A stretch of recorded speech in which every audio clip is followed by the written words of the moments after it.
আসসালামু আলাইকুম বন্ধুরা, আপনারা দেখতে পাচ্ছেন এই যে কবরস্থান।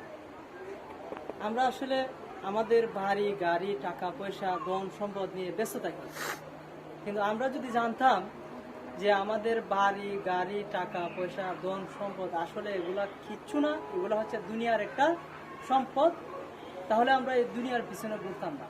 আল্লাহ তাআলা বলে দিয়েছেন, কোরআন শরীফের মধ্যে বলে দিয়েছেন, আর দুনিয়া কুল্লু হাজুল মাতুন, দুনিয়া হচ্ছে একটা অন্ধকার কুয়া, আর সেই অন্ধকার কুয়া থেকে বাঁচতে হলে উলামাদের মজলিসে যেতে হবে, মানে আল্লাহওয়ালা ব্যক্তিদের সোহবত নিতে হবে। ওয়াকুল মা সাদিকিন, সত্যবাদীদের সঙ্গ লাভ করতে হবে।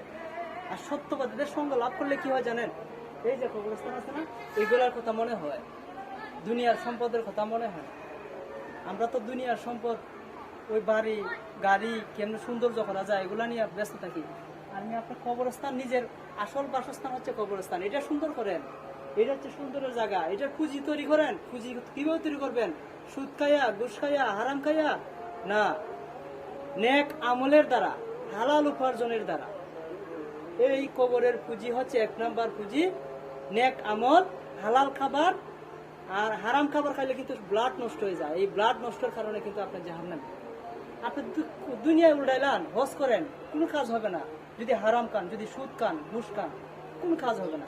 একমাত্র পরিশ্রম করে খাবেন, হালাল উপার্জন করে খাবেন, মানুষের প্রতি ভালোবাসা রাখবেন, দেখবেন আল্লাহ পাক রব্বুল আলামিন আপনাকে ওই যে ওয়াকুনুমা সাদিকিন, সত্যবাদীদের সঙ্গী লাভ করো, এবং সেই সাদিকিনদের উসিলায় আপনিও সাদিকিন হয়ে গেছেন, সত্যবাদী হয়ে গেছেন। যারা ভিডিওটা দেখতেছেন অবশ্যই লাইক কমেন্ট এবং সর্বোচ্চ শেয়ার করে দিবেন, এবং সর্বোচ্চ কমেন্ট করে জানাবেন আমার কথাগুলি অ্যাকচুয়ালি সঠিক বলছি কিনা। থ্যাংক ইউ, আল্লাহ হাফেজ, আসসালামু আলাইকুম।